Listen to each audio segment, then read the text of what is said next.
बिस्मिल्लाहिर्रहमानिर्रहीम। अस्सलाम वालेकुम नाज़रीन। आप सल्लल्लाहु अलैहि वआलिहि वसल्लम की ज़िंदगी हम सब मुसलमानों के लिए मशअल राह है। उनकी बताई हुई ज़िंदगी पर अमल करके ही हम अल्लाह ताला की खुशनुदगी हासिल कर सकते हैं और दुनिया और आखिरत की कामयाबी हासिल कर सकते हैं। मोअज़्ज़िज़ नाज़रीन, आज की वीडियो में हम आपको सीरत नबी सीरीज़ का हिस्सा 2 बताएंगे। 100 ऊँटों की कुर्बानी। अब्दुल मुत्तलिब को ये हुक्म उस वक्त दिया गया जब वो अपनी मन्नत भूल चुके थे। पहले ख्वाब में इनसे कहा गया, मन्नत पूरी करो। उन्होंने एक मेंढा ज़िबा करके गरीबों को खिला दिया। फिर ख्वाब आया, इससे बड़ी पेश करो। इस मर्तबा उन्होंने एक बैल ज़िबा कर दिया। ख्वाब में फिर यही कहा गया, इससे भी बड़ी पेश करो। अब उन्होंने ऊँट ज़िबा किया। फिर ख्वाब आया, इससे भी बड़ी चीज़ पेश करो। उन्होंने पूछा, इससे भी बड़ी चीज़ क्या है? तब कहा गया, अपने बेटों में से किसी को ज़िबा करो, जैसा कि तुमने मन्नत मानी थी। अब उन्हें अपनी मन्नत याद आई। अपने बेटों को जमा किया, उनसे मन्नत का जिक्र किया। सबके सर झुक गए। कौन खुद को ज़िबा करवाता? आखिर अब्दुल्ला बोले, अब्बा जान, आप मुझे ज़िबा कर दें। ये सबसे छोटे थे, सबसे खूबसूरत थे, सबसे ज़्यादा मोहब्बत भी अब्दुल मुत्तलिब को इन्हीं से थी। लिहाजा उन्होंने कुरअंदाज़ी करने का इरादा किया। तमाम बेटों के नाम लिखकर कुरा डाला गया। अब्दुल्ला का नाम निकला। अब उन्होंने छुरी ली, अब्दुल्ला को बाजू से पकड़ा और उन्हें ज़िबा करने के लिए नीचे लिटा दिया। जो ही बाप ने बेटे को लिटाया, आवाज़ से ज़ब्त न हो सका। फ़ौरन आगे बढ़े और भाई को खींच लिया। उस वक्त ये खुद भी छोटे से थे। उधर बाप ने अब्दुल्ला को खींचा।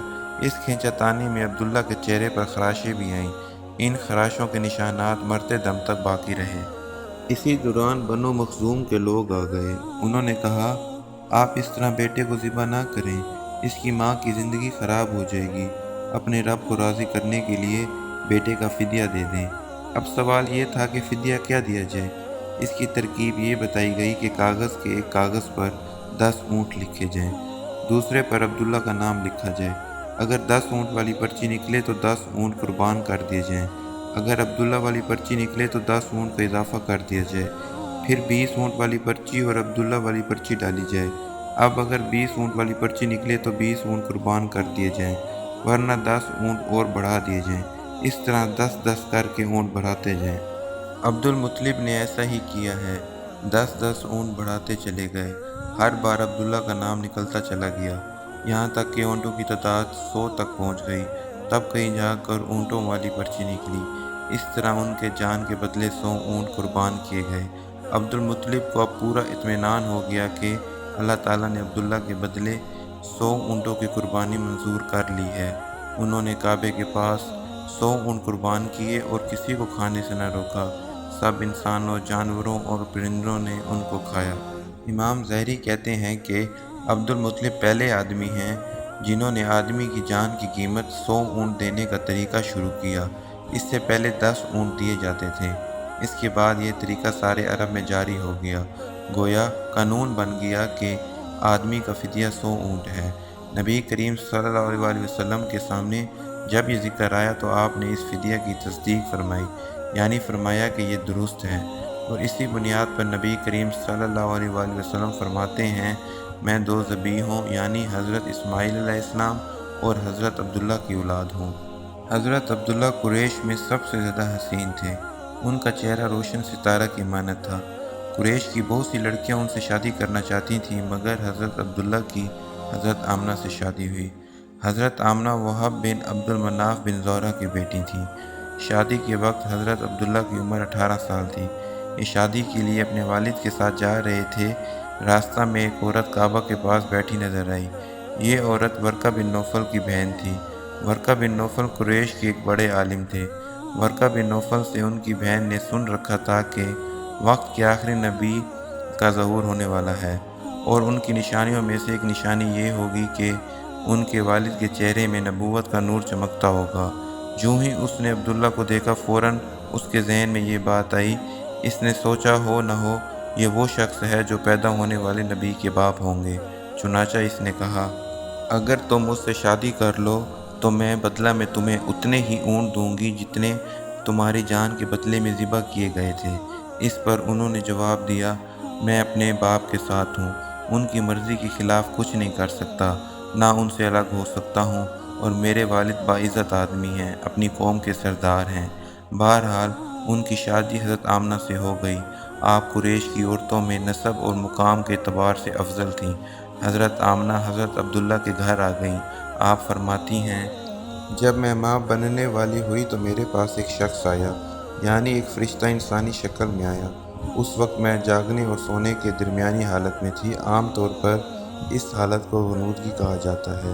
اس نے مجھ سے کہا، کیا تمہیں معلوم ہے تم اس امت کی سردار اور نبی کی ماں بننے والی ہو؟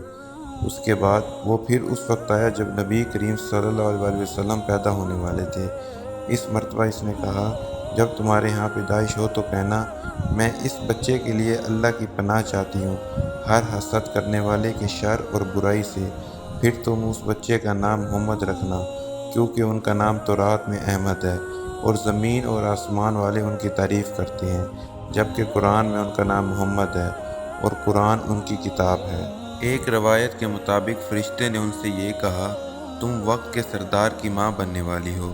اس بچے کی نشانی یہ ہوگی کہ اس کے ساتھ ایک نور ظاہر ہوگا، جس سے ملک شام اور بصرہ کے محلات بھر جائیں گے۔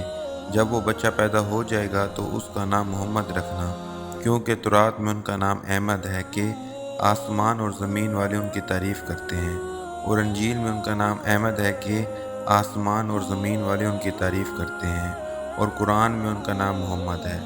حضرت عبداللہ کے چہرے میں جو نور چمکتا تھا، شادی کے بعد وہ حضرت آمنہ کے چہرے میں آ گیا تھا۔ امام ظاہری فرماتے ہیں، حاکم نے یہ روایات بیان کی ہیں اور اس کو صحیح قرار دیا ہے کہ صحابہ رضی اللہ تعالیٰ عنہ نے حضور نبی کریم صلی اللہ علیہ وسلم سے عرض کیا، اے اللہ کے رسول، ہمیں اپنے بارے میں کچھ بتائیے۔ آپ صلی اللہ علیہ وسلم نے ارشاد فرمایا، میں اپنے باپ ابراہیم علیہ السلام کی دعا ہوں، اپنے بھائی عیسیٰ علیہ السلام کی بشارت ہوں اور خوشخبری ہوں۔ جب میں اپنی والدہ کے شکم میں آیا تو انہوں نے دیکھا گویا ان سے ایک نور ظاہر ہوا ہے، جس سے ملک شام میں بصرہ کے محلات روشن ہو گئے۔ حضرت آمنہ نے حضرت حلیمہ سعدیہ سے فرمایا تھا، میرے اس بچے کی شان نرالی ہے، یہ میرے پیٹ میں تھے تو مجھے کوئی بوجھ اور تھکن محسوس نہیں ہوئی۔ حضرت عیسیٰ علیہ السلام وہ آخری پیغمبر ہیں جنہوں نے آپ صلی اللہ علیہ وسلم کی آمد کی خوشخبری سنائی ہے۔ اس بشارت کا ذکر قرآن میں بھی ہے۔ سورہ صف میں اللہ تعالیٰ فرماتے ہیں، اور اسی طرح وہ وقت بھی قابل ذکر ہے جب کہ عیسیٰ ابن مریم علیہ السلام نے فرمایا کہ اے بنی اسرائیل، میں تمہارے پاس اللہ کا بھیجا ہوا آیا ہوں کہ مجھ سے پہلے جو تورات آ چکی ہے میں اس کی تصدیق کرنے والا ہوں، اور میرے بعد جو ایک رسول آنے والا ہے ان کا نام مبارک احمد ہوگا، میں ان کی بشارت دینے والا ہوں۔ اب چونکہ حضرت عیسیٰ علیہ السلام یہ بشارت سنا چکے تھے، اس لیے ہر دور کے لوگ آپ صلی اللہ علیہ وسلم کی آمد کا بے چینی سے انتظار کر رہے تھے۔ ادھر آپ کی پیدائش سے پہلے ہی حضرت عبداللہ انتقال کر گئے۔ سابقہ کتب میں آپ کی نبوت کی ایک علامت یہ بھی بتائی گئی ہے کہ آپ کے والد کا انتقال آپ کی ولادت سے پہلے ہو جائے گا۔ حضرت عبداللہ ایک تجارتی قافلے کے ساتھ تجارت کے لیے گئے تھے، اسی دوران بیمار ہو گئے اور کمزور ہو کر واپس لوٹے۔